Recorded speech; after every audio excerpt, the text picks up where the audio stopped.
मुंबईबाबत तर उत्सुकता सगळीकडेच आहे, कारण मुंबईमध्ये ठाकरे बंधूंचं काय होणार याची उत्सुकता आहे। श्रेयस सावंत आमचे प्रतिनिधी आपल्या सोबत आहेत। श्रेयस, कुठल्या भागात आहेस आणि काय सध्या वातावरण आजूबाजूला दिसतंय, कशी तयारी सुरू आहे मतमोजणीची?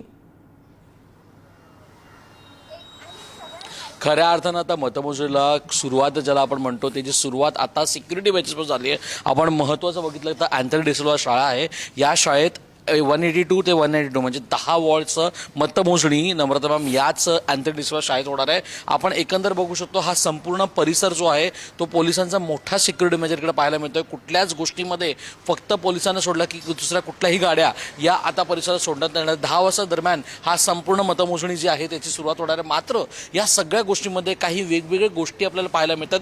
यावेळी प्रामुख्याने आपण बघितलं 10 वॉर्डची गोष्ट आहे। प्रत्येक वॉर्डमध्ये मतमोजणी जी केली जाईल ती पहिली 2 वॉर्डची एकत्र केली जाणार आहे। त्यामुळे कुठे ना कुठे जी पहिलं फक्त 1 वॉर्डचं करण्यात यायचं आता 2 वॉर्ड्स होणार आहे। ह्याचा अर्थ असा की 182 आणि 183 ची मतमोजणी एकत्र केली जाणार आहे 2 वेगळ्या टेबल्सवर। त्यामुळे कुठे ना कुठे या एकत्र करण्यामध्ये आता ह्याला वेळ लागतोय, ह्याला लवकर येतोय। त्याचप्रमाणे काय होतं ह्याच्याकडे आता सगळ्यांचं लक्ष लागलंय। सगळ्यात महत्त्वाची गोष्ट या सगळ्यांमधून अनेक गोष्टी जी आहेत ते आता चर्चेचा विषय झालाय। 192 हा प्रचंड चर्चेचा विषय झालाय। जे यशवंत केलेदार आहेत त्यांच्यासोबत पाठणकर आहेत आणि या सगळ्या गोष्टी पाहायला गेलं तर विशाखा राऊत यांच्यासमोर आता सदा सावरकर यांची लेख ती म्हणजे त्यांची लढत आपल्याला दिसून येते। आणि या सगळ्या गोष्टी जर दिसून आले तर रवी राजा जे आहेत त्यांचा पण मतदार किंवा वॉर्ड जो आहे तो याच इकडे मतमोजणी करण्यात येणार आहे। त्यामुळे कुठे ना कुठे मोठ्या प्रमाणावर चर्चा या संपूर्ण परिसरातली घडून 182 ते 192 म्हणजे 10 वॉर्डचे मतमोजणी याच अँथनी डिसिल्वा शाळेच्या या परिसरात होणार आहे। 10 वाजल्यापासून मतमोजणीला सुरुवात होणार आहे। अगदी